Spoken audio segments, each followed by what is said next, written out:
তো কাল ছিল শুক্রবার, আর শুক্রবারে ছিল আমাদের মনইয়ের প্রসাদের মানে প্রসাদ দেওয়া। তো প্রত্যেক বছর বছর আমার শ্বশুরমশাই এখানে প্রসাদ দেয়, এই যে বাবা বসন্ত রায় মন্দিরে হচ্ছে প্রসাদ দেওয়া হয়।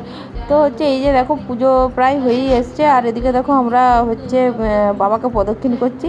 আর এই যে প্রদক্ষিণ হয়ে গেলে প্রসাদ বিতরণ হবে। তো দেখো আমরা দিচ্ছিলাম, আর আরেকটা মামা দিচ্ছিল প্রসাদ, মানে দুজন মিলে আমরা দিচ্ছিলাম, আমাদের আলাদা হাঁড়ি আর ওদের আলাদা হাঁড়িতে আলাদা আলাদা করে প্রসাদ দিচ্ছিলাম।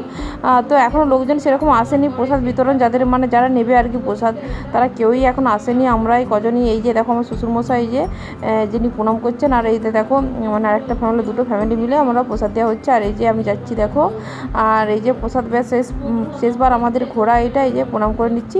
আর এইখানে দেখো এই যে প্রসাদ দেওয়া হচ্ছে, এই যে আমি প্রসাদ দিচ্ছি। তো প্রথমে আমার শ্বশুরমশাই দিয়েছিলেন প্রসাদ, তারপরে এই যে আমি দিচ্ছি, তারপরে ঈশান দেবে, মানে অল্প অল্প করে আমরা দিচ্ছি আর কি, নিয়ম রক্ষা। বাকি ওই যে মামা দাঁড়িয়ে আছে, মামাই দেবে। আর এত আজকে রোদ, কাল থেকেই মানে বৃহস্পতিবার থেকেই এত রোদ পড়ে গেছে, মানে কি বলবো। আর ওই জন্যই সকাল সকাল প্রায় 12:30 মতো বাজছে, এখনই আমাদের প্রসাদ বিতরণ হয়ে যাচ্ছে। তো আমরা অনেক সকাল সকাল এসে সব কিছু কাটাকুটি করে প্রসাদের ফল টল কাটাকুটি করে রেডি করে দিয়েছিলাম।